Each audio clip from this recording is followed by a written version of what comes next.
لله كفى وسلام على عباده الذين اصطفى أما بعد أعوذ بالله من الشيطان الرجيم بسم الله الرحمن الرحيم إنما يعمر مساجد الله من آمن بالله واليوم الآخر صدق الله المولانا العظيم وقال رسول الله صلى الله عليه وسلم أحب البلاد إلى الله تبارك وتعالى مساجدها وأبغض البلاد إلى الله تبارك وتعالى أسواقها أو كما قال النبي صلی اللہ علیہ وسلم۔ ہم سب کے محترم و مکرم مسجد نشین صدر جلسہ اور بہت ہی زیادہ قابل احترام حضرات علماء کرام اور شہر ناندیڑ سے ایک بڑی تعداد میں آئے ہوئے ہمارے معززین شہر اور اہلیان احمد پور، بڑی خوشی و مسرت کی بات ہے کہ الحمدللہ ہم سب اللہ تعالیٰ کے بابرکت گھر میں اللہ تعالیٰ کے اس بابرکت گھر کے افتتاح کے موقع پر جمع ہیں۔ اللہ تعالیٰ ہمارے جمع ہونے کو بہت بہت قبول فرمائے۔ سب سے پہلے میں مبارکباد دیتا ہوں ان تمام حضرات کو جنہوں نے اس جگہ کو اللہ کے گھر کی تعمیر کے لیے وقف کیا ہے۔ اسی طرح ان تمام حضرات کو بھی جنہوں نے اپنا کچھ نہ کچھ بہرحال اس مسجد کی تعمیر میں لگایا ہے، بالخصوص ہمارے شہر دینگلور کے محمد ایوب بھائی صاحب جس اخلاص کے ساتھ اپنا سرمایہ اس میں لگایا ہے، اللہ تعالیٰ ان کو بہت بہت جزائے خیر عطا فرما اور ان کے بخشش کا سامان فرما۔ پیغمبر اسلام صلی اللہ علیہ وسلم فرماتے ہیں کہ من بنا مسجد للہ تعالی بنا اللہ لہ بیتا فی الجنہ، جو شخص دنیا میں اللہ کا گھر بناتا ہے اللہ اس کے لیے جنت میں گھر بناتے ہیں۔ آپ میں سے بہت سارے بھائی ایسے ہوں گے جو غریب ہوں گے، مزدور پیشہ ہوں گے، جو کسی مقام پر اللہ کا مکمل گھر نہیں بنا سکتے، لیکن پیغمبر اسلام صلی اللہ علیہ وسلم فرماتے ہیں کہ ہر مسلمان ایک اللہ کا گھر بنا سکتا ہے۔ کیسے بنا سکتا ہے؟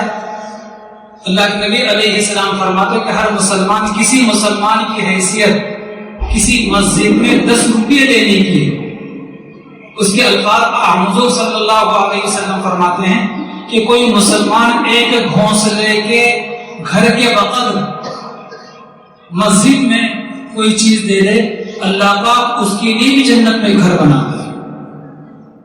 ایک گھونسلے کا مطلب ایک چڑیا کا جو گھر ہوتا ہے، مثلا گویا کہ ہم نے ایک اینٹ گویا کہ آج 10 روپے میں آتی ہے تو ہم نے ایک اینٹ کے بقدر پیسے مسجد میں دے دیے اور دینے میں ہم مخلص تھے، اللہ کی خوشنودی اور رضامندی کے لیے دیے ہیں۔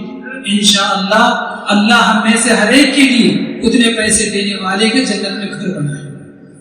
اس لیے محترم بزرگوں دوستو، یہی گھر نہیں بلکہ ہمارے پورے شہر میں اور کہیں بھی کسی بھی جگہ پر مسجد کی تعمیر کا مرحلہ اور تقاضا ہمارے سامنے آ جائے تو خوشنودی کے ساتھ اپنی حیثیت کے مطابق اس میں پیسہ لگانا چاہیے۔ تو بڑے قابل مبارکباد ہیں وہ لوگ اور بڑے خوش نصیب ہیں وہ لوگ جنہوں نے اس کے اندر اپنا بڑا سرمایہ لگا کر اپنی آخرت سنوار لی ہے۔ اللہ نے بہت بہت مبارک ہے۔ پیغمبر اسلام علیہ السلام فرماتے ہیں اذا مات الانسان انقطع عنه عمله الا من ثلاثه، کہ جب انسان کا انتقال ہو جاتا ہے تو اس کی اعمال کا سلسلہ بند ہو جاتا ہے سوائے 3 چیزوں۔ 3 چیزیں ایسی ہیں کہ مرنے کے بعد بھی اس کی ان چیزوں کا ثواب برابر قبر میں اس کی ملتا رہتا ہے۔ کون سی 3 چیزیں ہیں؟ پہلی چیز ہے صدقۃ جاریہ، صدقہ جاریہ، جسے مسجد بنوا دی، کوئی مدرسہ بنوا دیا، یہ صدقہ جاریہ کہلاتے ہیں۔ مرنے کے بعد بھی جب تک یہ مسجد رہے گی، جب تک اس مسجد میں نماز پڑھی جاتی رہے گی، جب تک یہ در و دیوار قائم رہیں گے، اس وقت تک اس مسجد کو بنانے والوں کے نام اعمال میں ثواب برابر لکھا جاتا رہے گا۔ اور دوسرے او علم ينتفع به، کوئی ایسا علمی کارنامہ کر کے جائے کہ جس سے لوگ بعد میں استفادہ کرتے رہیں. تو جس نے وہ علمی کارنامہ کو کتاب لکھ کر چلا گیا، کوئی کتاب وقف کر دیا، کوئی مسجد میں قرآن کریم لا کر رکھ دیا، اب اس سے لوگ استفادہ کر رہے ہیں، تفسیر کا کوئی سیٹ لا کر رکھ دیا، حدیث کی کوئی کتاب لا کر مسجد میں رکھ دی، اور وہ رکھنے والا انتقال کر گیا، لوگ اس کو پڑھ رہے ہیں، اس سے فائدہ اٹھا رہے ہیں. جب تک وہ کتاب قائم رہے گی، جب تک لوگ علمی فائدہ اس کتاب سے اٹھاتے رہیں گے، اس وقت تک کتاب اس مسجد میں دینے والے کا ثواب برابر لکھا گیا. اور تیسری چیز آقا دو جہاں علیہ الصلوۃ والسلام فرماتے ہیں او ولد صالح یدعو له. تیسری چیز نیک اولاد جو اپنے ماں باپ کے لیے ان کے مرنے کے بعد دعائیں مغفرت کرے. تو یہ نیک اولاد بھی اپنے ماں باپ کے لیے صدقہ جاریہ ہے. اگر ہم نے نیک اولاد چھوڑی ہے، ہم مر کر قبر میں چلے جائیں گے، لیکن اس اولاد کی نیکیوں کا اجر و ثواب ہمیں قیام، جب تک کہ ہماری اولاد دنیا میں زندہ ہے، ہمارے قبر میں وہ ثواب ہمیں ملتا ہے. اس لیے ہمیں چاہیے کہ ہم اپنے بچوں کو علم دین بھی سکھاتے رہیں، ہم بچپن میں اپنے بچوں کا حق بھی ادا کرتے رہیں، تاکہ ہمارے بڑھاپے میں یہ ہمارے بچے ہماری خدمت کر سکیں، ہمارا قوت بازو بن سکیں. عربی کا ایک شعر ہے، شاعر کہتا ہے لیس الیتیم الذی قد مات والدہ، لیس الیتیم الذی قد مات والدہ ان الیتیم یتیم العلم والادب. کہ صرف وہ بچہ یتیم نہیں ہے جس کے باپ کا انتقال ہو گیا ہو، بلکہ وہ بچہ بھی یتیم کے درجے میں ہے جس کا باپ زندہ ہے لیکن اس کی اولاد علم و ادب سے محروم ہے. ماشاءاللہ اتنی عالیشان مسجد یہاں پر بن گئی ہے، جن کو اللہ پاک نے توفیق دے دی، انہوں نے بنا دیا ہے. تو ہم جہاں پر اپنے سجدوں سے اس مسجد کو آباد کریں گے، وہیں پر اپنے بچوں کو اس مسجد میں پڑھنے کے لیے مکتب میں بھی بھیجا کریں، تاکہ یہاں پر پڑھنے والے بچے ہمارے لیے صدقہ جاریہ ہو سکے. جب تک یہ پڑھیں گے، اس پر عمل کریں گے، پھر ہمارے دعائیں مغفرت کریں گے، ایصال ثواب کریں گے، تو ہمارے قبر میں ہمیں ضرور ثواب ملتا رہے گا. دوسری بات، یہ اللہ تعالیٰ کا بابرکت گھر بنا ہے، تو یہ عبادت خانہ ہے. یہاں صرف اللہ کی عبادت ہونی چاہیے. یہ نہیں کہ وقت فارغ ہے، مسجد میں آ گئے، تکیہ لگا کر سو گئے، پنکھا چالو کر کے، یہ نہیں ہونا چاہیے. ایک آ کر مسجد میں بیٹھ گیا، پھر دوسرا آیا کسی تیسرے کی شروع کر دی غیبت، اس کی چگلی، کوئی پلاٹنگ کی بات مسجد میں ہو رہی ہے، کسی کی غیبت ہو رہی ہے، کسی کی اپنی کالج کی بات، کاروبار کی بات، تجارت کی بات، دنیا کی باتیں مسجد کے اندر ہو رہی ہیں. ایسا ہرگز مت کرنا.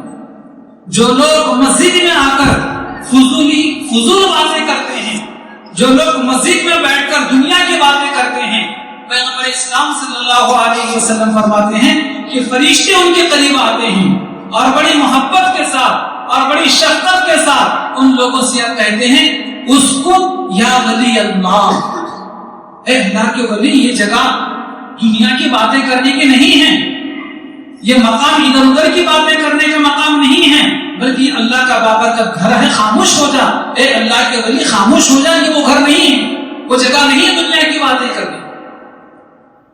اگر خاموش ہو جاتے ہیں تو بہت اچھی بات ہے، پھر بھی اپنی گفتگو کا سلسلہ جاری رکھتے ہیں ادھر ادھر کی باتیں اور دنیا کی باتیں، تو فرشتے کہتے ہیں اسکت یا عدو اللہ، اے اللہ کا دشمن اب تو خاموش ہو جا.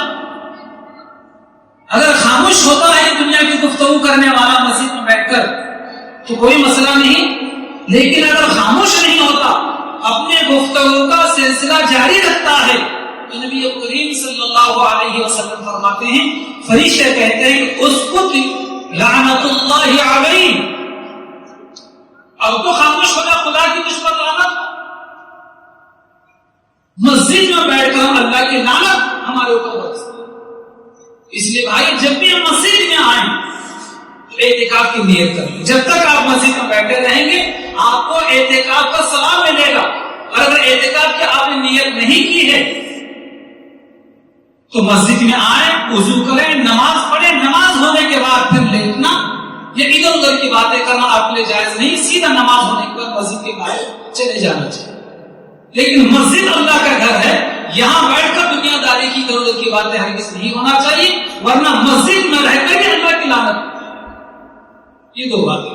اور تیسری بات، اس مسجد کے کوئی نہ کوئی امام رہیں گے، اس مسجد کے کوئی نہ کوئی مؤذن ہوں گے، اس مسجد کے کوئی نہ کوئی خادم ہوں گے، ان کے ساتھ مکمل ادب و احترام کا معاملہ کرنا، ان کے شان میں کبھی کسی قسم کی کوئی گستاخی نہیں کرنا.